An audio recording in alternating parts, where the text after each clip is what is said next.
We have our own very local celebrities. They're going to come up here, each and every one, and they're going to be roasting this fine gentleman that we all know is John Papi. The very first one that's going to come up and roast is Mr. Joe Lano. Well, I never thought I'd be here wishing you a happy 70th birthday. Wow. Life is crazy, huh? John has a lot of friends. A lot of them couldn't make it tonight. A lot of them have certain things they have to do. A lot of them just didn't have the time. And a lot of them are still doing time. John came from a tough neighborhood. You could walk 10 blocks in any direction and probably still never leave a crime scene. And even the animals were tough. Cockroaches used to pick fights with rats, beat them up and steal their cheese. The organ donor truck used to park Johnny's lot every day. In most neighborhoods, I guess the early bird catches a worm. In John's neighborhood, the second mouse got the cheese. John went to a tough school. The school newspaper had an obituary column in it. John was in the science class one day, and the teacher said, "John, stand up and give me an example of law of gravity." John stands up and throws the teacher out the window. Proves it to me. John was a tough guy when he was young. He had a lot of pimples, so he had to be tough. Guys used to beat him up. He used to beat them up because he had pimples, you know. He was in the library one day and reading a book. He fell asleep. He woke up, some blind guy's reading his face.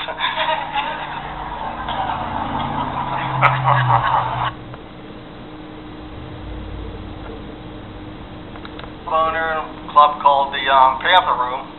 He was the owner, plus he played organ. He had guitar players, and he had singers and go-go dancers. It was like Las Vegas without the machines, you know what I mean? Next gentleman, I'm sure that most of you already know. He's pretty well known in the Pittsburgh area, Mr. Chuck Corby. Johnny, you know, there's like a million stories we could tell. I've known Johnny since I was 18 years old. And as you can see, that's a long, long time ago. He took me under his wing, and he was always there for me. I know I'm supposed to roast you, but I want to toast you, Johnny.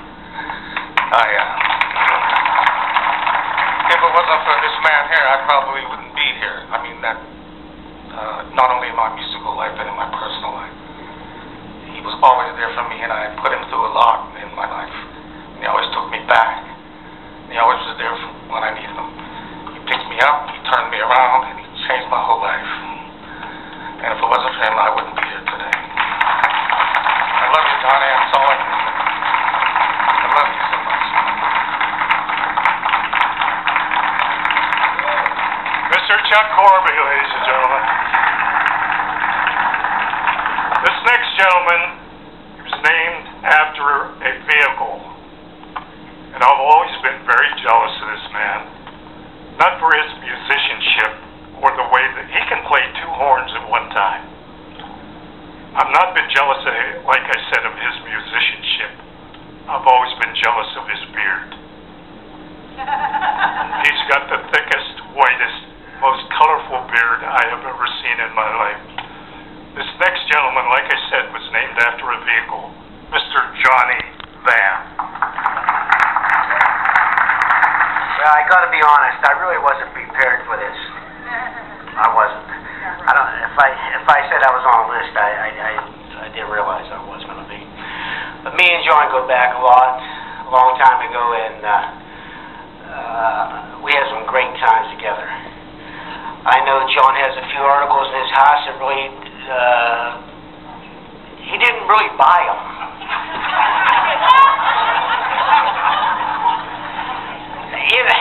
You know, musicians sometimes, this is not, to me. I'd like to bring him up here right now, my soul brother, Jack Pettit. Anyway, this next gentleman has known John probably as long as all of us. This next speaker probably knows John better than anybody. John Adams, ladies and gentlemen. I says it's hard to follow Albee Prince, Jack Pettit, and the rest of Joe Lano. Let's get Leonard up here to say a few words. Yeah, well, I've known John ever since I could crawl.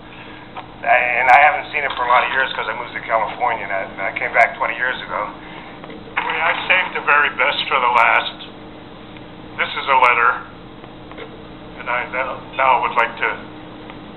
Gene, come on up and say a few words.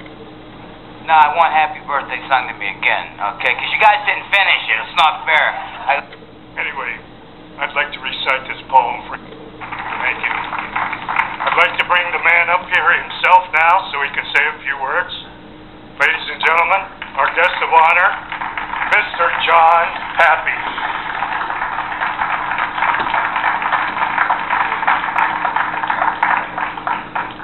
I'd like to thank Albee Prince. I know there's a lot of guys I work with in here that I'd like to hear some of their stories coming back. Richie Merritt, come all the way from Florida with the Marcells. Like Southside Jerry on the saxes over there. Johnny Vann, great as always. But this guy right here, I want to come. If your birthday's next week or the week after, maybe you can invite us. I'll bring some people. Gloria, one of our singers, great. I want to thank my family, my beautiful wife, my son John's here tonight. Man, I just can't. Metzes are here, Papi's, Aunt Wanda, my brother Butch. Too many. My painters are here, my electricians are here. Your waitress is here? Waitress from down at Abel's here, Annie. And she's the best laugher. And I'd like to send this out to my sister Sandy and an old friend of hers that we're still looking for, Big Daddy Spats. Carmen, right here, my buddy here, he's bringing back stories about Big Daddy Spats when we had him cooking for us. And Joko, he's with us too from the haunted house tonight. He knows Spats and some of the stories that we had. If I had time, I mean, we would have to stay here till 3, but we can reminisce about Big Daddy and some letters we wrote him. I'll just say it real quick. He did some cooking, and he always wanted to have the girls. So we created some girls for him because we wanted more cooking. So it was July. It's like 115 degrees. He's back in them pizza ovens. And Carmen at that time, his wife, she was the narrator. She wrote the letters. And her lips were perfect. You know, they were on the letters. They sealed. And Big Daddy, he was staying in an apartment. I had an apartment for him. He'd come over at night, and he would say, "I got another letter." And he went into the powder room. I turned around, and I'm looking in there. He's in the mirror. He's in the mirror with the letter saying, "Perfect." I said, "What's perfect?" He said, "The lips. They line up. Perfect." I'm not giving you the whole story, but there was like 17 letters that were coming to him, and it was like in July, and it's so hot back in that kitchen that she said that she was a married woman, and she would pass our store, and she loved his looks, and me and Carmen couldn't shine his shoes. You know, would you please take this scarf? It was a real heavy woolen scarf. Would you I'll know you love me if you wrap it around your neck. I can't talk to you because my husband's with me, but when I pass the store, I'll see the scarf and I'll know that we're going to someday meet. It's 115 degrees, July 15th, he's got the scarf on his neck, he's sweating and he's waiting. So nobody's coming through. She's not coming through. Day after day after day. Finally, he's got every woman customer coming into my restaurant signing a paper. He's trying to analyze and match the handwriting to see which woman it is. This went on for about 15 weeks, 17 letters, and we had to end it because he was going to, this guy, you know. So I get the receipts, 12 o'clock at night, go over to the apartment, he comes over, we're sitting there, Carmen's got it all set up, he's going to call. She's going to talk, his girlfriend's going to talk. try to make a rendezvous, make a meeting, and all of a sudden, I'm listening to this, I hear a gun go off. I said, what happened, Spats? He said, I don't know. That was the end of the conversation. Her husband must have come in. I heard that's how we ended it right there. That was the gun I mentioned. That was the gun. That's how we ended that story. To this day, I think he went to his grave thinking he had somebody that loved him.